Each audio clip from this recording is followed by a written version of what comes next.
Anđelina Videc rođena je 2006. godine i ima 19 godina. Kickboksingom se počela baviti s 12 godina, a već 2022. godine postaje juniorska prvakinja Hrvatske u K1 disciplini, titulu koju je uspješno obranila svake sljedeće godine. U juniorskoj konkurenciji ostvarila je i izniman međunarodni uspjeh, osvojivši naslov juniorske svjetske prvakinje u K1 disciplini. Najviše me pokreće moja obitelj i moj trener. Krenula sam najviše radi njih, krenula sam zbog svog brata i nastavila sam trenirati i ujedno ta ljubav koja se pruža na treninzima, to me dalje gura da idem naprijed i da pobjeđujem i da se nastavim truditi kako god bilo. Godine 2025. prelazi u seniorsku konkurenciju i odmah ostvaruje vrhunske rezultate.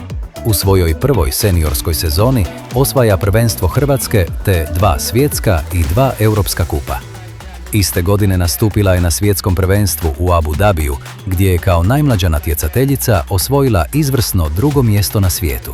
Ja u životu nisam vidio nekog da toliko radi.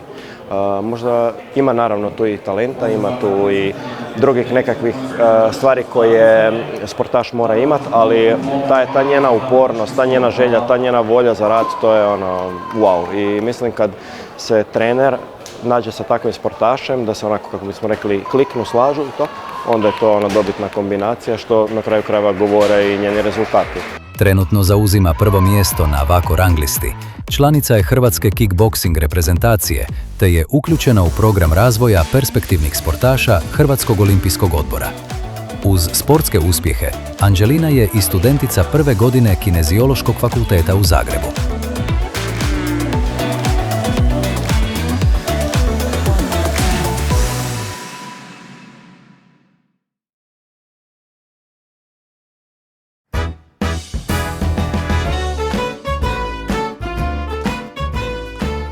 Ivan Šantić pokrenuo je obiteljski ugostiteljski posao u Brtonigli još 1970. godine, a 1990. posao preuzima njegov sin Dejan, nastavljajući obiteljsku tradiciju. Mi živimo od naših ljudi, od gostiju iz Slovenije, iz Italije i to su naši gosti koji su tu tokom cijele godine. Konoba je prepoznatljiva po autentičnoj istarskoj kuhinji, vrhunskim vinima i jedinstvenoj lokaciji. Naša tajna je u kvaliteti i ne jedanput, nego puno puta su rekli da ima od Ljubljane pa do Brtonigle puno restorana i puno bifteka, ali oni dođu ovdje iz tog razloga jer smo ja i Barbara tu i mi s njima malo sjednemo, popričamo. Svaki ima nekih svojih problema i oni traže jednu bliskost, oni ne žele da se osjećaju ko u prolazu. Oni hoće da im se mi posvetimo i mi to radimo. Čak 90% gostiju čine stalni gosti i dugogodišnji poznanici koji se iz godine u godinu vraćaju. Ja sam bio kao mali uvijek tu u lokalu i uvijek sam tu nešto vrtio, radio. Imao sam tu jedan jukebox u ono vrijeme. I ja sam mijenjao te ploče i tu sam pomagao i znači ja sam cijeli život u lokalu. Meni je lokal život. Istarska konoba Šantić nositelj je duge tradicije, ali i jedna od najprepoznatljivijih destinacija općine Brtonigla. Mjesto koje je značajno pridonijelo stvaranju identiteta Brtonigle kao gastronomski poznate destinacije u cijeloj regiji.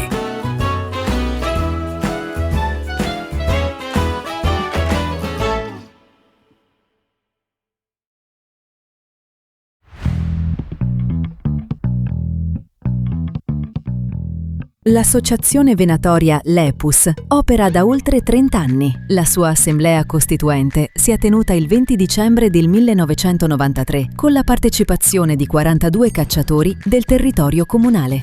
Oggi l'associazione conta 49 membri ordinari e 5 membri associati. L'associazione gestisce una riserva di caccia che si estende su una superficie di 3.420 ettari.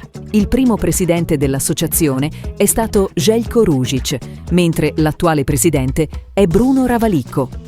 30 anni è un bel numero, non è una piccola cosa. Noi guardiamo di aiutare in qualche maniera anche i contadini perché andiamo fuori, ammazziamo volpi, sciacalli, cinghiali e dopo che abbiamo la nostra caccia, ad esempio fagiani, lepri, quaglie, beccacce e così avanti. Lovačko društvo Brtonigla dato je ime Lepus, znači evropski zec lepre europeja, koji mi je to sugerirao u ono vrijeme i pokojni župnik kralj car Ivan i tako sam ja to prezentirao na Osječkoj skupštini koja se održala 12. decembra 1993. godine. Oltre all'allevamento della selvaggina, i membri dell'associazione si occupano attivamente dell'abbattimento della selvaggina e della protezione degli animali selvatici. Però la nostra società si è formata proprio dell'amore verso la caccia, perché noi come cacciatori portiamo l'acqua per la selvaggina, facciamo la semina per la selvaggina, mettiamo il sale per la selvaggina.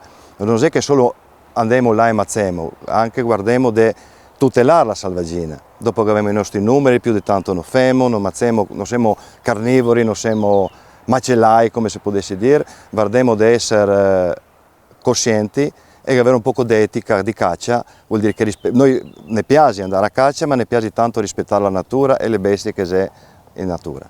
Naši lovci imaju 4 obavezne hajke, znači skupni lov, 4 radne akcije, plus toga imaju svaki svoje korito koje mora biti puno korito, ne sada u zimi, nego mora biti u ljeti korito, mora imati samostojeću čeku, mora imati solilo za krupnu divljač i mora imati zasijavanje najmanje 1000 metara, znači ili pšenice, ili kukuruza, ili ječma, ili cuka, ili nešto mora imati. Kad ispuni sve ovo, on dobije 250 bodova i ima pravo na lov. I onda može dobiti dopuštenje da može ići u lov. Inoltre fanno parte del Comitato della Protezione Civile, fornendo così un importante contributo alla sicurezza e alla comunità locale.